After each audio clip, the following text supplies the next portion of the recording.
So hey guys, welcome back to my channel. And आज हम discuss करने वाले हैं 50 मोस्ट इम्पोर्टेंट नॉर्मल वैल्यूज, जो कि हर नर्सिंग स्टूडेंट्स को पता होने ही चाहिए, क्योंकि किसी ना किसी एग्जाम में ये जो नॉर्मल वैल्यूज हम पूछ ली जाती है। और अगर डायरेक्ट नहीं पूछी जाती तो किसी न किसी क्वेश्चन में 4 ऑप्शन में से एक में होता है एंड हमें नॉर्मली नहीं पता, तो हमें ऐसा लगता है कि वो शायद एबनॉर्मल होगा। तो आज हम लोग पढ़ने वाले हैं 50 इंपॉर्टेंट नर्सिंग नॉर्मल वैल्यूज। तो चलिए स्टार्ट करते हैं।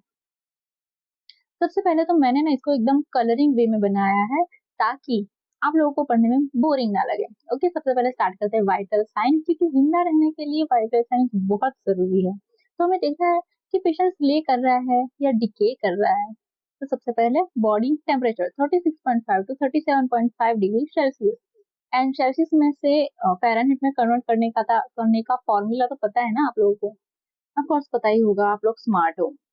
And respiratory value 12 to 20 breaths per minute, ppn, SpO2, pulse rate, ये सब कुछ हमें नॉर्मली पता ही होता है, बट मैंने ऐड कर दिया क्योंकि हम लोग का फिर से एक बार रिवाइज हो जाए। एंड गाइस, इसमें एग्जाम का ट्रैप है, देखो पल्स रेट में कि हमें ना जब किसी भी ऑप्शन में 60 बीट्स पर मिनट दिखाया जाता है तो हम लोग समझ लेते हैं कि यार ये चीज एबनॉर्मल हो सकती है, लेकिन नहीं गाइस, 60 एबनॉर्मल नहीं है, this is the normal range. 60 to 100 normal range है, इसके बीच का जो भी वैल्यू होगा पल्स रेट का वो नॉर्मल रहेगा, तो हमें इसमें कंफ्यूज नहीं होना है।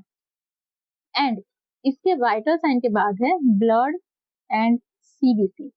अब हीमोग्लोबिन हम सबको पता है, हम सब लोग चेक करवाते ही रहते हैं, ठीक है, कभी ना कभी। तो हीमोग्लोबिन मेल में ज्यादा होता है कंपेयर टू फीमेल। अब इसमें लड़ने वाली कोई बात नहीं है गाइस, ये होता ही ऐसा है, भगवान ने बनाया ही ऐसा है। एंड इसके पीछे एक रीजन भी है, दैट इज कि लड़कियों को ना मेंस्ट्रुएशन होता है, तो मेंस्ट्रुएशन में हर महीने वो ब्लड निकल जाता है, तो ऑफ कोर्स गर्ल्स में कम होगा। तो इसमें रोने वाली बिल्कुल भी कोई बात नहीं है। लड़कों, तुम्हें मेंस्ट्रुएशन नहीं होता है इसलिए तुम्हारा ब्लड ज्यादा है, ठीक है।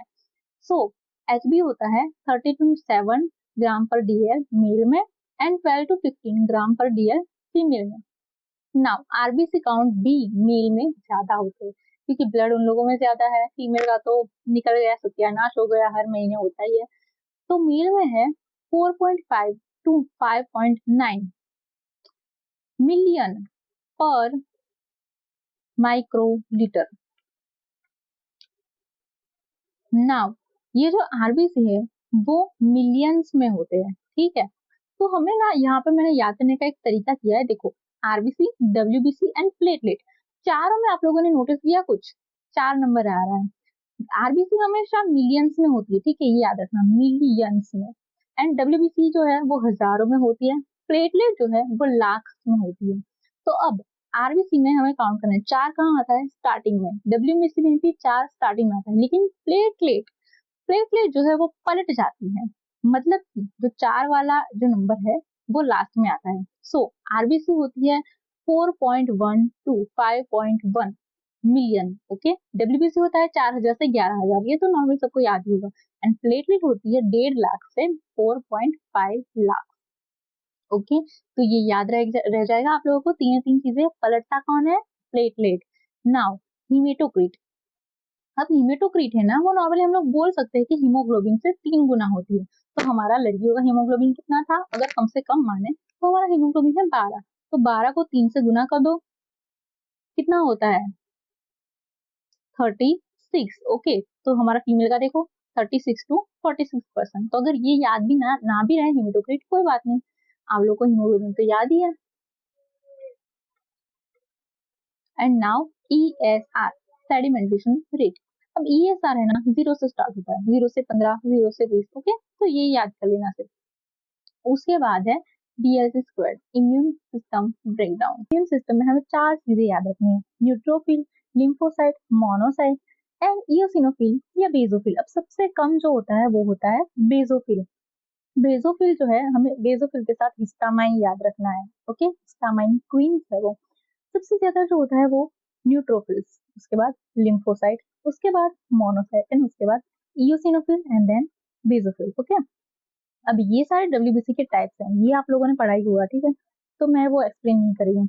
न्यूट्रोफिल जो है सबसे फर्स्ट आते हैं जब भी हमारी बॉडी में कुछ भी होता है, बैक्टीरियल इन्फेक्शन कुछ भी, सबसे पहले आ जाते हैं वो कौन है, न्यूट्रोफिल्स, तो उनकी जरूरत हमें ज्यादा पड़ेगी, तो वो कितने हैं 40 to 60%। नाउ लिम्फोसाइट, तो वो उससे थोड़ा सा कम है, आधा ही है, 20 to 40%, और ये कब काम आते हैं, वायरल इंफेक्शन में। मोनोसाइट, मोनोसाइट जो है उनका काम क्या है, पैगोसाइट का। पैगोसाइट का मतलब क्या है कि जो भी बैक्टीरिया है, वायरस है, वो मर जाते हैं तो वो कहाँ जाते हैं, उन्हें खा जाता है ये मोनोसाइट। ओके, अब उसके बाद है इयोसिनोफिल। इयोसिनोफिल, ई और ए, एलर्जी, एलर्जी में आता है इयोसिनोफिल एंड हिस्टामाइन, ट्विंस, बेसोफिल। ठीक है, अब इसके बाद है इलेक्ट्रोलाइट। तो इलेक्ट्रोलाइट ना ये बहुत जरूरी है। ओके, देखो सोडियम, सबसे पहले सोडियम की याद करते हैं, 135 टू 145 मिली इक्वलेंट पर लीटर। ये तो आप लोगों को याद होना ही चाहिए, मतलब मुझे और किसी चीज का वैल्यू याद है या नहीं, लेकिन सोडियम का मुझे याद है 135 टू 145। नाउ ग्लूकोज एंड एचबीएवनसी, एचबीएवनसी गाइस याद रखना लेस देन 5.7%। एंड एचबीएवनसी क्या दिखाता है, तो हमारे 3 महीने का रिपोर्ट ग्लूकोज का। ओके, अब फास्टिंग जो ग्लूकोज है वो होता है 70 टू 99 mg पर डीएल, एंड जो हमारा नॉर्मल, जो अगर हम कैसे भी मतलब किसी भी टाइम पर करा सकते हो, ओके, तो वो होता है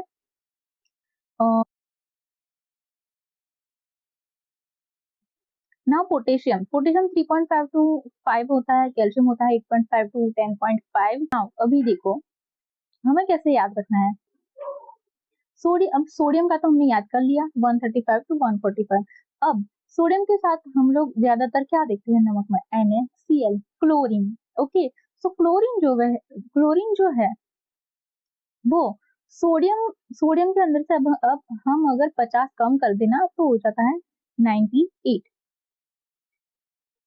सोडियम के अंदर से अगर हम 50 कम कर दे तो वो हो जाता है क्लोरीन। ओके, तो सबसे ज्यादा सोडियम क्लोराइड जो है उसमें सबसे ज्यादा क्या होता है, सोडियम। सोडियम से थोड़ा कम क्या है, क्लोरीन। तो हमें ये NaCl ऐसे करके याद रखना है, ये सिर्फ याद रखना है, ठीक है, ये कोई लॉजिक वॉजिक नहीं है, बट मैं आप लोगों को ऐसे मतलब याद करने का तरीका सिखा रही हूँ, क्योंकि हम हमारे घर में नमक होता है और NaCl है, हम सबको पता है, हम इसी तरीके से हम अपन याद कर लेंगे। ठीक है, NCl का जो, सॉरी, NCl एग्जाम का रिजल्ट है मेरे सर पे वो चढ़ गया है, सॉरी गाइस। तो सोडियम हम लोग याद करते हैं NaCl, सोडियम कितना है 135 टू 145, एंड क्लोरीन कितना होता है 98 टू 106। सोडियम क्लोरीन हो गया, अब रखते हैं पोटेशियम और कैल्शियम को।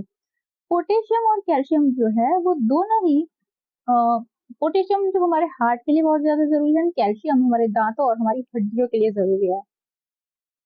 अब हमारी हड्डियों में जो है ना वो फॉस्फेट एंड कैल्शियम होता है साथ में, लेकिन अभी भी तुम भूल जाओ क्योंकि पोटेशियम एंड कैल्शियम ये दोनों बोलने में थोड़ा सा ऐसा सिमिलर सा लगता है ना। ओके, तो हम ये दोनों को साथ में करेंगे।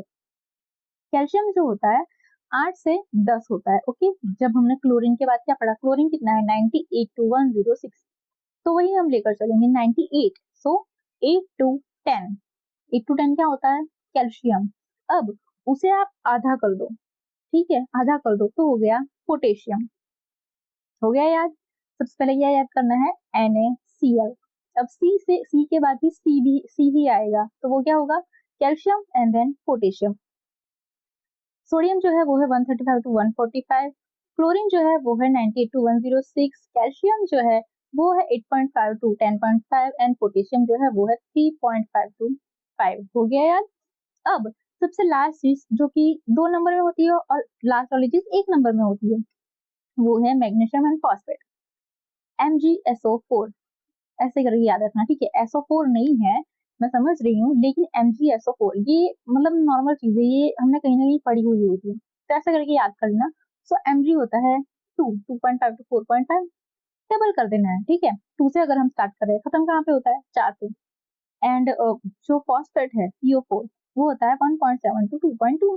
हो गया याद, अगर आपने डेट भी रख लिया, ठीक है 1.5, सो मतलब वो कम ही है, बट ऐसे याद रखना नॉर्मली कि 2 के आसपास ही है दोनों चीजें, तो 2.5 टू 4.5, तो ये है 1.7 टू 2.2।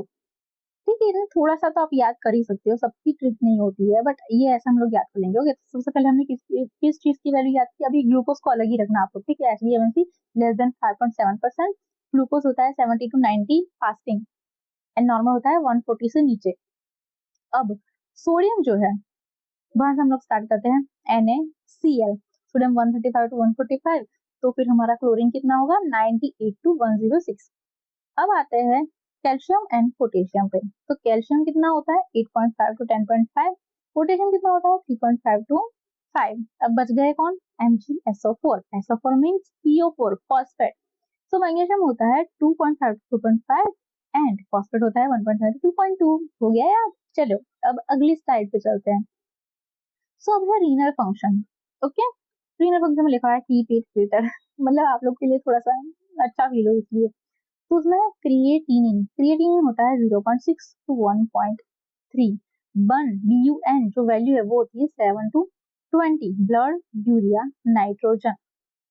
अब GFR की वैल्यू ये तो आप लोग को पता होनी ही चाहिए। ओके, लेस देन और equal to 90 ml per minute. Okay guys, यहाँ पे एक गड़बड़ हुई है, ये जो यूरिन आउटपुट है ना, जो रेड कलर में लिखा हुआ है वो आप लोग मत काउंट करना, ठीक है, वो आप लोग मत काउंट करना। मैं इसको हटा देती हूँ। ये आपको, अरे ये सही से हो जाए यार। हाँ, तो ये आपको नहीं देखना है, जो नीचे लिखा हुआ है ना वो आप लोगों को देखना है। तो ये रीनल रीनल की जो वैल्यूज है वो भी आप लोगों को याद होनी चाहिए। और अब देखते हैं नेक्स्ट स्लाइड। अभी यार हो जा। नेक्स्ट स्लाइड में है ABG। अब ये आप लोगों को बहुत ही ज्यादा कंफ्यूजिंग लगता होगा कि भाई साहब, अब मैं डॉक्टर नहीं हूँ, ठीक है, मैंने हटा दी क्योंकि यहाँ पे हमको देखना था। तो अब है ABG वैल्यूज।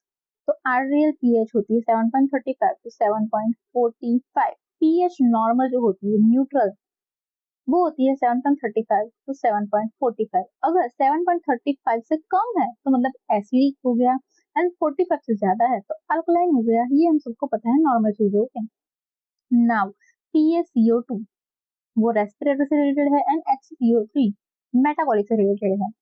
उनकी नॉर्मल वैल्यूज क्या है, HCO3 की है 22 to 26 एंड PaCO2 की है 35 to 45। ठीक है, अब PaO2 होता है 80 to 100 mm ऑफ Hg। हमको पता है ये O2 की वैल्यू तो 100 के आसपास ही होती है नॉर्मल।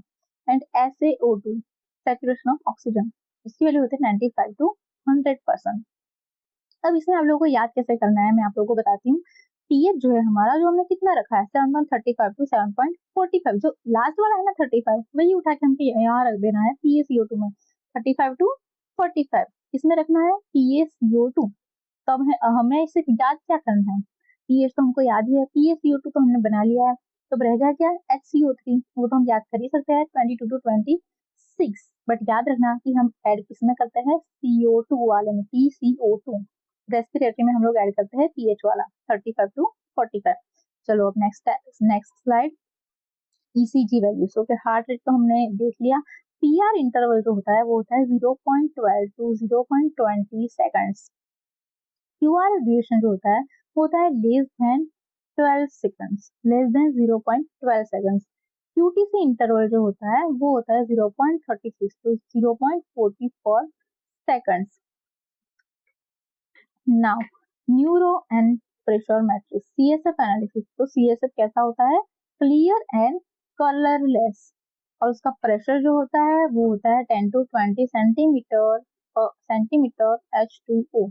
ग्लूकोज होता है CSF के अंदर कितना होता है, तो 60% average. Now Glasgow coma scale 3 to 15 उसका स्कोर होता है। अगर 15 अगर किसी का स्कोर आता है मतलब कि अच्छा है, वो इंसान अच्छा भला है, उसमें कुछ भी करने की जरूरत नहीं। लेकिन अगर 8 से कम आया तो आपको इंट्यूबेट करना पड़ेगा, वो कहाँ चला गया है, कोमा में।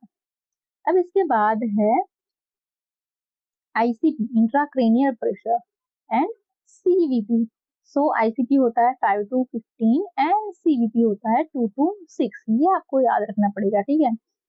इसके बाद है serum osmolarity, urine specific gravity, GCS, intracranial pressure and CVP, जो कि हमने अभी देखा। तो ये आप लोगों को याद करना पड़ेगा। मैंने यहाँ पे एग्जाम का कॉन्टेक्स्ट लिखा हुआ है राइट साइड में, ठीक है, आप लोग पढ़ लेना। अब मैंने यहाँ पे सोचा था तो मेरा सही आंसर होगा उसको बाद में ऐसे आप लोगों को दिखाऊंगी, लेकिन यहाँ पे तो ऐसा कुछ है ही नहीं। कोई बात नहीं, अपन देख लेते हैं।